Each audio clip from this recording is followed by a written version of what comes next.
Thank you for auditing the always positive new music review show hosted by a French professor who's trying to stay true to his mission. I just celebrated 5 years of this channel yesterday, and one of the things I really like to do is not chase the algorithm, but feature lesser known acts that I find really interesting. And I'm going to be covering Puma Blue, and their album Holy Waters. And in particular, I'm going to be focusing on one song, which every year this happens, where there'll be some act that I've never heard of before, and I just listen to the album and kind of zoom through, and then it's like one track that just like obsesses me and just gets into my mind. I play it for my family, gets into my family mind. So I think the song of the year, Hounds, might be on this album, Holy Waters by Puma Blue. But before I get into it, let's talk a little bit about what it is. So apparently it's just this guy, Jacob Allen. I don't know. According to his biography, he lives in Atlanta but is from London. As a northerner, that sounds like a weird transition. I imagine that's difficult. And as always, one of my favorite things to do is look up into Bandcamp what people's genres are. Because as we're hurtling, thankfully, headfirst into the genreless wasteland of 21st century music, where genres are unimportant and they should be abandoned, as opposed to being little buoys in the ocean that we can hold on to. We can just swim free in this giant saltwater tomb of creativity. So the speaking overly poetic here. So in Bandcamp, it's described as alternative, ambient rock, dream soul, gothic R&B, voicemail ballads, late night comfort music. So what I'll just do is sort of break it down and do one of these super simple, if you like this, then you'll like that. If you like the part of Radiohead that likes Portishead, you're going to like this album, okay?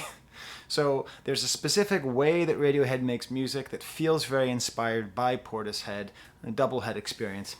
Two heads are better than one. I regret that joke while I was saying it. Don't laugh. Don't have laughed.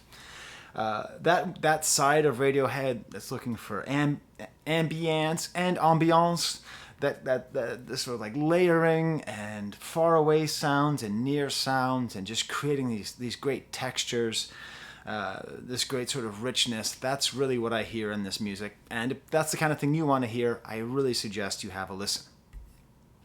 I will say, when I was 13, I visited my brother in California. This was like around 1990. I went and saw my first Grateful Dead concert, and I hung around with a friend of his, a guy named Bill, who I think he had a Miata. Anyways, we were driving around there in the Bay Area, Concord, California, I believe it was, and he played a band for me for the very first time. I'd never heard them before, and I thought they were fine, a little bit fussy, but he told me that the lead singer was a guy. And I just didn't believe him. Even when I was told, I kept listening, and I didn't believe it. I thought he was joking. So anyways, I never got really into Rush, but I remember that experience very clearly. Sorry, my door is locking on its own. I remember that experience very clearly. And I had a very similar experience with this, where I listened to the album twice and just absolutely loved it. And I loved it because I knew that it was primarily the work of this guy who called himself Puma Blue, but I figured there was, his collaborator, just like in Portishead, where you sort of have the impresario, and then you have the additional female voice, and obviously that's really downplaying the division of labor in Portishead, but grosso modo, that's the basic idea. And so I was looking at Bandcamp, and I just couldn't find the name of the singer. And then I just kept on seeing the word vocals next to this guy, Jacob Allen. So it turns out that this is a guy singing. And the only reason I emphasize that is it emphasizes the gorgeousness of his voice. And it's not like he's trying to sound like Nico or trying to sound like a woman. I don't think that's on purpose. I don't think there's any... as far as I can tell, there's no question of gender here. It's just a question of artistic expression. And I'm just very thankful that we live in a time where somebody with this achingly gorgeous of a voice just uses it to its full extent and can confuse middle-aged losers like myself. So, anyways, let's focus on that song. The song, maybe the song of the year, Hounds. Now, I'm not just saying that because I have a hound, my dog Bo, but this does everything that the album does well. Please click on the link above the banana above. I have like a Marseille sweatshirt for l'Olympique de Marseille that has a little blue Puma on it, but I can't find it. So you're going to have to settle with a purple Panther. So click above there in order to hear the song Hounds. If this doesn't bring you in, if you like this, you're going to love the album. If you don't love this, I don't know what to tell you, but to me, this is just perfection in music. Great atmospheric sounds. It simultaneously reminds me, because it's very bass-led, this do-do-do-do-do-do-do, of Battle Without Honor or Humanity, from the Kill Bill soundtrack. Dun, dun, dun, but sort of before that big break, just the opening. It also reminds me a little bit of that song, Hey Kids, Rock On. It was made famous by Michael Damian, a cover of David Essex's original song. I had to look up both of those names. That kind of cool, faraway sound, but the whole thing just has that great Portis Radiohead ambience, really just led by bass and this great tight drum line, very funky. I listened to this album with my daughter, my teenage daughter, who absolutely loved it. We had to listen to the song 3 times in a row, twice in the car back to back. Then we got home and we were eating dinner, and halfway through our cutlets, we had to put the song on again because it just was so infected in our head.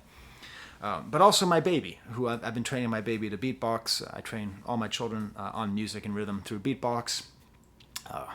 Maybe I'll release a book sometime about parenting with music. That'd be a crucial element. So the drum sounds here are very kind of, and so she was just like sitting there playing with a rattle or whatever. She really reacted to the sound here.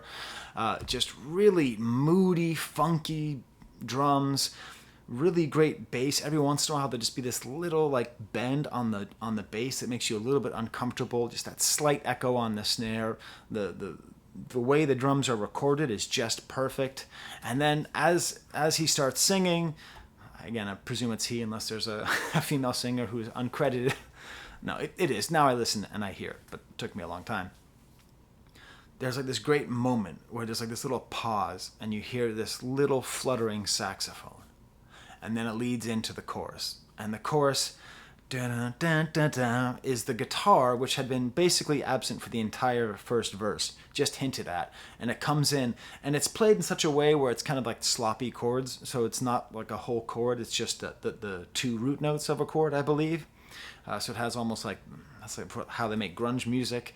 That kind of very direct sound of guitar. And it's matching the melody of the chorus absolutely perfectly. And just all this atmosphere and movement and motion. And the drums go to the ride cymbal, whereas they had been on the hi-hat. And the drummer does so much good work all the way through here. Just manages to so consistently make dynamic choices that allow you to feel the differences of the songs, the different parts of the songs, without drawing too much attention to themselves. I get the sense this is probably a world-class, drummer who... Why does my lock keep making noises? A world-class drummer who, has endorsements from Vic Firth drumsticks or something, but he's playing, or she's playing, I don't even know the name of the drummer, with a lot of great restraint here. The drummer also reminds me, the singer reminds me a little bit of the singer from Muse. I don't know Muse well enough. I don't dislike them or like them in particular. I'm sort of medium on them. But the singer does often annoy me. This is sort of like if the singer from Muse didn't annoy me. And I know it's cheesy as hell to have a music critic who's sitting here and telling you if you like this, then you like that. But this is Thunderground Thursday. And so I've got to do my best to bring you in because it is my mission.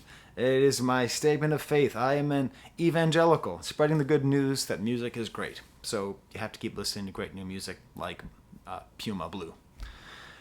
And then there's this little moment where he has this breathless lead in to this instrumental break that is just so badass. Just this low saxophone, the guitar comes back. This is one of those bands where I'm seeing Bruce Springsteen tonight. Okay, I am a middling Bruce fan. I like Bruce a lot. I'm more seeing it out of respect for his performance, for his place in music history. I'm just, it's a sort of you don't miss it when he comes through. It's more of a principle thing than I'm super excited to see the boss. But if Puma Blue was playing in town, I would rather see them. Even though I just heard this album, this is the first time I've ever heard them, I can tell that in concert, this must be such an awesome experience to have this atmosphere live.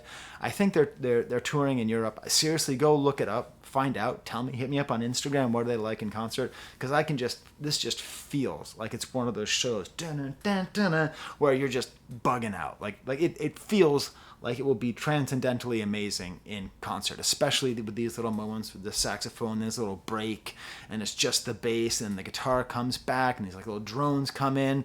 Then like the guitar does this single note plucked really fast. Just it's more about atmosphere than it is about virtuosity. Everything on here. Then it ends with just a little groove with bass and drums. The one thing I will say, if I had a complaint, is a complaint I also have, frankly, about Radiohead and Portishead and all these groups that have all this great atmosphere. Often the lyrics are lost.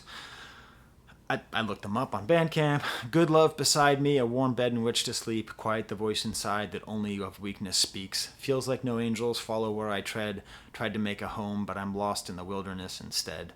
And I will find myself alone again. All my fears become the dreams of yesterwhen. That's pretty consistent with the rest of the lyrics. There's a little bit of like yesterwhen.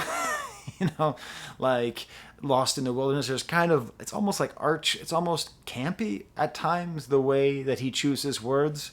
I was actually just at the gym, and I'm very dramatic myself, and like I have a circuit, like a circuit of weightlifting, and there's like 4 people deep, and I just wasn't, I didn't think I was going to get to lift weights, and so I actually texted to my wife, it will require a miracle for me to get my sets in. Like who speaks like that? Well, I speak like that, and so does Puma Blue. So, anyways, the dreams of yesterwhen. It's the main theme of this album appears to be about loss, a breakup. This feels like a breakup album. I'm gonna go through the rest of the album a lot quicker because I don't want this to be a video too long because I want you to have watched it. Okay, opens up with the track "Falling Down," gentle guitar. Again, that heavy echo on the snare. It's that ambient rock sound, flangey echoes. Maybe some recidivism lyrics here, maybe about drug use, I don't know. Shapes flicker under my skin, why do I keep falling down? The next track is called Pretty, which is drum-led with an echo on the snare. My baby just absolutely loves it. And then it gets to be almost like a little bossa nova thing. I think these are all trained jazz musicians. If I had to guess, they're all trained jazz musicians who are just choosing to make music like this. Tell me if you know in the comments. It builds just so nicely with his voice just getting higher and higher. And then here's the thing. He says, and I read an interview with him, that this is about feeling a dissonance with what you see when you look in the mirror. And it's all about, I feel pretty, you make me feel so pretty. So, dysphoria is a very real thing, and it's very important that it's discussed in the context of trans people's existence, right? I don't think that's what this is. And dysphoria is also very important in terms of how women and young girls see themselves. And that's also discussed. But cis men also experience dysphoria. They often do not see, dysmorphia. Whatever the word is, you can tell me in the comments. I'm trying to use big words, but I don't have enough scientific background. The thing where what you see in the mirror isn't what you see in your mind, I think that's dysmorphia. So feel free to comment and call me a schmuck in the comments. That's a real thing for all of us, especially as time goes on and more media imagery and all that. And I know that I suffer from that all the time. I always see myself as being very overweight. That is just a true thing about me, and it's always been true. I have weighed literally 40 pounds less than now. Not a good look on me. Not a good look on me. But I have. And at that time, I didn't feel pretty, I feel pretty now. I feel pretty now because I'm in a happy relationship. I'm married. I don't really care. That period of my life is over. So I like a song where it's a man who appears to be a cis-het, perhaps straight, I don't know, a cis-het male who talks about feeling pretty. I think this is an important thing to say.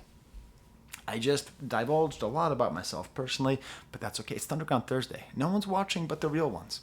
Next song is called Oh, The Blood. Warbled guitar, very close and intimate. full kind of Portisheady drum and organ. These are this kind of arch lyrics I was talking about. Oh, the blood I would give just to convince you to stay. Then we get to the stamp. I want to talk about it again. Dear God, do I love the song Hounds. Next track is Too Much, Too Much. This drum and hiss sound, repeating too much, too much. Almost like Jeff Buckley quality to his singing with this great high falsetto verse. Super tasteful drumming. Almost doing this thing of like double hands on the snare. So it's like, it's like this. It's just beautiful. Epitaph is bass led. I swear this is a song about a dead pet. Rolling hills whip up around your shine, little fragile paws. Goodbye, little wicker throne where your love you live on. I get the sense that there's a wicker dog bed or a wicker cat bed, and that pet passed. I'm not going to laugh at it because I love my animals so much, and I still ache for poor Krusty the cat. Gates, Wait for Me, just very like drummer led, plucky piano, just repeats these lyrics. Wait for me, almost like fully jazzy here. Dream of You, again, there's so much like jazz breakdowns in this album. It's really great. It's like I feel like they could just be a jazz quartet or whatever, but then they also happen to make this great moody ambient goth R&B. Is that what they call themselves? Holy Water is the title track. The drums come in super strong, totally killer instrumental break. I would love to see this live. Mirage, sweet little notes on a guitar, kind of like these alarm sounds in the distance. Again, so much dynamics on here where it starts kind of like canned and small and then gets expansive and big. All these lyrics about seeing someone, like seeing who he thinks is his ex-lover,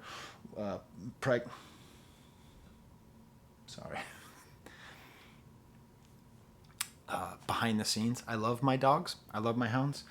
But one of them just left me a present behind the bird of paradise over here. So I just noticed it.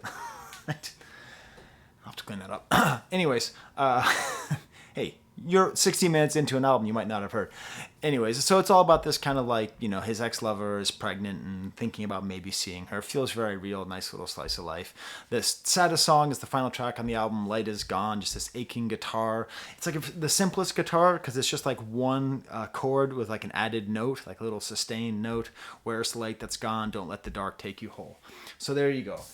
I really want to thank my Patreons because, to be honest, most of the stuff that I buy is from Thunderground Thursday because part of the point of this channel is to support artists who need to have support. So if you would please do me at least the service of listening to this album, if you could at least do me the service of maybe even buying the album, and what the hell. If you like this video, smash the like bucket, subscribe. If you type in the letters AVAA, I will give you a heart every time. It means awesome video as always. It's my permission structure for you to say something if you'd like. Now I have to go pick up what we call in this house a Toby treat. All right, until next time, there's the camera.